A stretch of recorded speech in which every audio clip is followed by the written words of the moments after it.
அனைவருக்கும் வணக்கம். Welcome to தமிழேசா. டியர் ஃப்ரெண்ட்ஸ், நீங்க இப்பதான் எங்களுடைய வீடியோ பாக்குறீங்கன்னா லைக் பட்டனையும் சப்ஸ்கிரைப் பட்டனையும் அழுத்துங்க. தங்களுடைய கருத்துக்களை தெரிவிக்க கமெண்ட் பாக்ஸ்ல பதிவிடுங்க. நம்ம சேனலை இன்னைக்கு தான் முதல் சப்ஸ்கிரைப் பண்ணி இந்த வீடியோ பாக்குறீங்கன்னா கமெண்ட் செக்ஷன்ல டாட் வச்சு கமெண்ட் பண்ணுங்க. அதே மாதிரி இல்லங்க நீங்க ரெகுலரா போடுற எல்லா வீடியோவும் நாங்க தினந்தோறும் பாக்குறோம் என சொல்லுறவங்களா நீங்க இருந்தீங்கன்னா கமெண்ட் பாக்ஸ்ல ஹாய் போடுங்க. நீங்க கமெண்ட் செக்ஷன்ல போய் போடுற ஒவ்வொரு கமெண்ட்டும் ஆதரவாக இருந்து ரெகுலரா நாங்க சிறப்பாக வீடியோ போட உத்வேகமாக இருக்கும். வாங்க வீடியோக்குள்ள போகலாம். டியர் ஃப்ரெண்ட்ஸ், தற்போதைய நவீனமான போர்க்களத்தில் பறந்து விரிந்த ஒரே நேரத்தில் அதிக அளவிலான வரும் அச்சுறுத்தல்களை தடுக்கும் நோக்கத்தில் DRDO 100 kilowatts light weight direct energy வெப்பனை சோதித்திருக்கிறது. Defence research and development organisation 100 kilowatts light weight direct energy weapon system DEW directly unrestricted ray gun RA-வை துர்கா 2 என்று சோதித்தது. டியர் ஃப்ரெண்ட்ஸ், DEW என்பது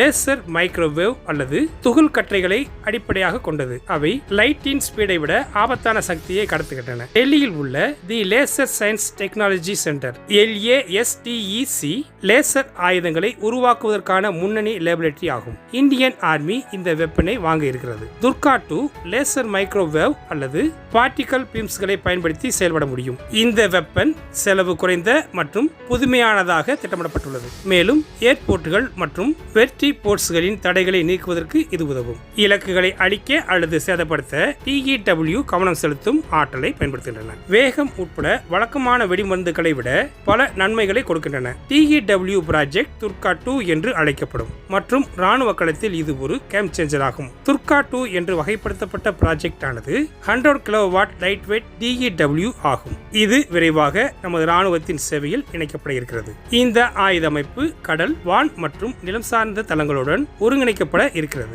லேசர் ஆயுதங்களை உருவாக்குவதில் முன்னணி ஆய்வகமான டெல்லியில் உள்ள சயின்ஸ் அண்ட் டெக்னாலஜி சென்டர் சீக்ரெட்டாக கன் ரேஞ்ச் ஆனது மேக்சிமம் 5 கிலோமீட்டர் தூரம் கொண்டதாக இருக்கும். இருந்தாலும் 2017இல் சித்தர்துர்காவில் பாதுகாப்பு ஆராய்ச்சி மற்றும் மேம்பாட்டு அமைப்பு 1 கிலோவாட் ட்ரக் பொருத்தப்பட்ட லேசர் ஆயுதத்தை அப்போதைய பாதுகாப்புத்துறை அமைச்சர் அருண் ஜேட்லி அவர்கள் முன்னால் சோதித்தது. அப்ப அதன் உறுதி செய்யப்பட்ட வரம்பானது குறைந்தது 250 மீட்டராக இருந்தது.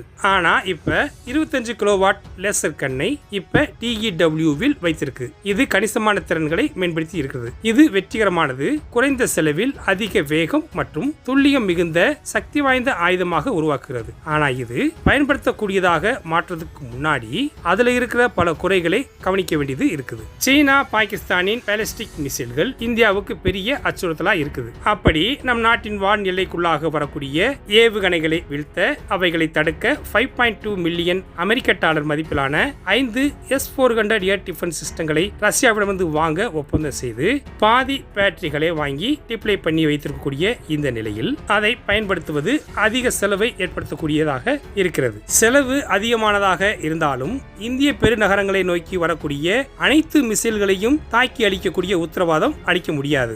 ஆனால் லேசர் வெப்பன் எதிரி சிவிலியன் அல்லது ராணுவ ரேடார் மற்றும் எலக்ட்ரானிக் வார்ஃபேர் சிஸ்டங்களை அழிக்கவும் எதிரியின் மிசைல் எஸ்டாப்ளிஷ்மெண்ட்களை செயலிழக்க செய்யவும் முடியும். அதனால துர்கா 2 லேண்ட், சி அண்ட் ஏர் அடிப்படையிலான பிளாட்ஃபார்ம்களுடன் ஒருங்கிணைக்க திட்டமிடப்பட்டிருக்கிறது. ஆனாலும் இப்படி உயர் சக்தி வாய்ந்த லேசர் அமைப்புகளை உருவாக்குவது எளிதான காரியம் அல்ல. தொடக்கத்தில் கம்ப்யூட்டர்களுக்கு போதுமான பவரை கொடுப்பது சவாலாகும். போர்க்களத்தில் உருவாகும் எல்லா சிக்கலான சூழ்நிலைகளிலும் குறிப்பிடத்தக்க ஆற்றல் பாரிய ஆற்றல் பயன்பாட்டுக்கு இணையாக வெளிப்படும். ஆனா அதுல ஒரு பிரச்சனை இருக்கு. அது வெப்பமயமாக்கல் ஆகும். அப்படி உருவாக்கப்படும் வெப்பத்தின் அளவு DEW-களின் திறன்களை வரிசைப்படுத்துவதற்கு தடையாக செயல்படுகிறது. ஒரு DEW-வின் செயல்பாட்டின் போது உருவாக்கப்படுகின்ற வெப்பமானது மின் நுகர்வை பாதிக்கும். கூடுதலா இதன் அமைப்பு, ஒட்டுமொத்த அளவு மற்றும் எடையும் சவாலானதாக இருக்கும். மேலும் இதை குளிர்ச்சியடை செய்வதும் சவாலானதாக இருக்கும். இப்படி இதில் உருவாக்கக்கூடிய லேசர்களில் மற்றொரு சிக்கலும் இருக்கு. அது டார்கெட்டை நோக்கி போகும்போது லேசர் கதிர்கள் வளிமண்டலத்தில் உள்ள நீராவி, தூசி மாசுகள் போன்றவை குறுக்கே வருகின்றன. அவை இந்த இந்த ஆற்றலை குறைக்கவும் வாய்ப்பு இருக்கு. அது ஒளிவிலகல் செய்யவும் வாய்ப்பு இருக்கு. அதனால DEW இருந்து உருவாகக்கூடிய கற்றை டார்கெட்டை சென்று அடைவதை உறுதி செய்ய வேண்டியது அவசியம். அதனால ஒளிக்கற்றையை மையப்படுத்தக்கூடிய லென்ஸ்களை உருவாக்க வேண்டிய கவனம் செலுத்தப்பட்டு அதுக்காக நிறைய புதுமைகளை உள்ளடக்கிய ஆப்டானிக்ஸ் அல்லது ஆப்டோ எலக்ட்ரானிக்ஸ் துறை பரிசீலனையின் மூலமாக ஒரு லேசர் ஏவுகணையை அதன் எலக்ட்ரானிக்ஸ் பேக்கேஜ் மூலமாக வெட்டுவதற்கு போதுமான ஆற்றலை உருவாக்கினா எதிரியின் இலக்கை அழிக்க முடியும். ஒரு லேசர் ஆயுதம் ஒரே நேரத்தில் ஒரு இலக்கை மட்டுமே கவனம் செலுத்தியது. ஆனா சரமாரியாக வரும் ஏவுகணைகள் ட்ரோன்களில் இருந்து DEW பாதுகாப்பை உறுதி செய்ய தடிமனான வெளிப்புற கவச அடுக்கை சேர்த்து DEW-வை பாதுகாக்கலாம். மேலும் எளிதில் கண்டுபிடிக்க முடியாத குரூஸ் மிசைல்களை குறிவைப்பதில் சிக்கல் இருந்தது. வெப்பத்தை தேடும் இயக்க தடுப்பான்கள் இந்த பிரச்சனையை எதிர்கொள்ளவில்லை. சமீபத்தில் DRDO அதிக ஆற்றல் கொண்ட இலக்கு ஆற்றல் வெப்பன்களை உருவாக்கி வருது. இந்த சீர்குலைக்கும் ராணுவ தொழில்நுட்பத்தின் திறனை பயன்படுத்துவதை நோக்கமாக கொண்டது. குறுகிய நடுத்தர மற்றும் நீண்ட தூர நோக்கங்களை கருத்தில் கொண்டு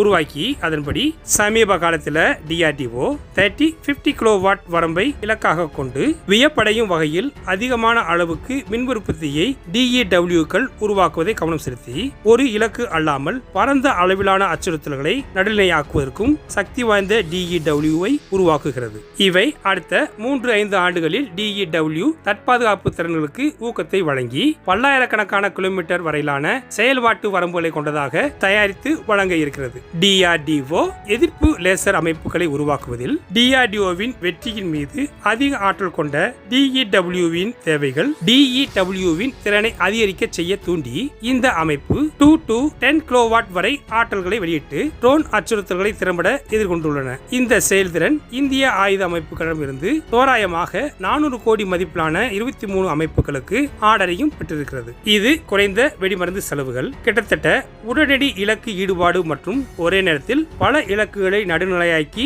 செயலிழக்கும் திறனை கொண்டிருக்கிறது. சமீபத்தில் ஈரான் இஸ்ரேல் மீது ஒரே நேரத்தில் 350க்கும் மேற்பட்ட ட்ரோன்கள் பாலிஸ்டிக் ஆயுதங்களை ஏவியது போல நமது அண்டை நாடுகளாக உள்ள எதிரி நாடுகளான பாகிஸ்தான், சீனா நம் மீது ஏவினால் இதுபோன்ற குறைந்த செலவிலான சிறந்த திறன் கொண்ட DEW லேசர் ஆயுத அமைப்பு மூலமாக வான் பாதுகாப்பை பாதுகாக்க முடியும். அந்த வகையில் DEW தொழில்நுட்பம் தொடர்ந்து முன்னேறி வருகிறது. நமது தேசிய பாதுகாப்புக்கு முக்கிய பங்கு வகிப்பதை DRDO உருவாக்கி வருகிறது. மேலும் DRDO குரூஸ் மிசைல்கள் மற்றும் UAV-களை அளிக்கும் டியூப்களை உருவாக்கி இருக்கிறது. DRDO ஹை பவர்ட் மைக்ரோவேவ் வெப்பன்களை உருவாக்குவதன் மூலமாக எதிரிகளின் ட்ரோன் தொழில்நுட்பத்தின் அதிநவீன விளிம்பு உள்ளது. இந்த டைரக்ட் எனர்ஜி வெப்பன் சிஸ்டம் வான்வழி அச்சுறுத்தல்களை நடுநிலையாக்கும் திறன் கொண்டதாக இருக்கிறது. தீங்கு செய்யக்கூடிய நோக்கங்களுக்காக பயன்படுத்தப்படும் பொழுதுபோக்கு ட்ரோன்கள் மற்றும் கமர்சியல் ரீதியான குவாட் காப்டர்களை இயக்கிய ஆற்றல் ஆயுதங்கள் DEW மூலமாக செயலிழக்க மற்றும் அழிக்கவும் முடியும் என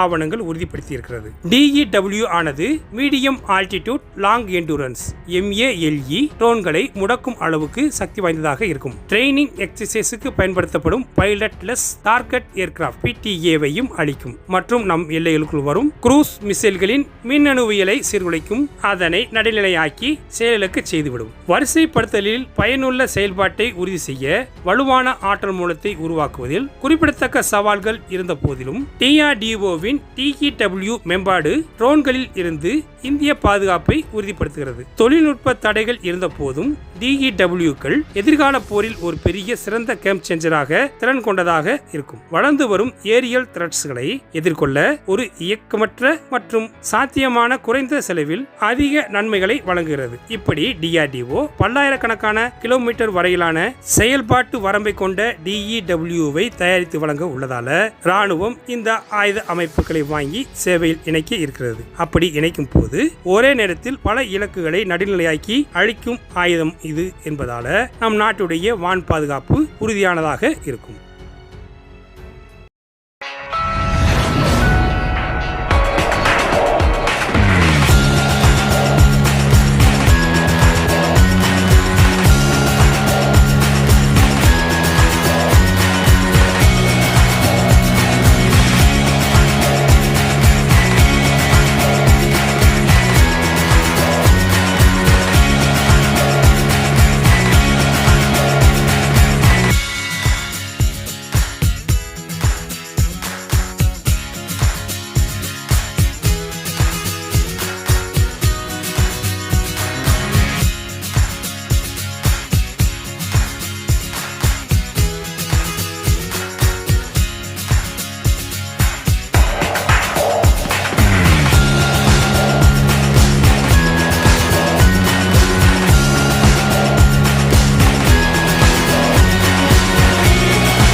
ஓகே ஃப்ரெண்ட்ஸ், இந்த மாதிரி செய்திகளோட நாளைக்கு சந்திப்போம். இன்றைய பதிவு உங்களுக்கு பிடிச்சிருந்துச்சுன்னா லைக் பண்ணுங்க, ஷேர் பண்ணுங்க, உங்களுடைய கருத்துக்களை கமெண்ட் செக்ஷனில் தெரிவிங்க. சப்ஸ்கிரைப் பண்ணுங்க, மறக்காம பெல் ஐக்கானை கிளிக் பண்ணுங்க. ஜெய்ஹிந்த்.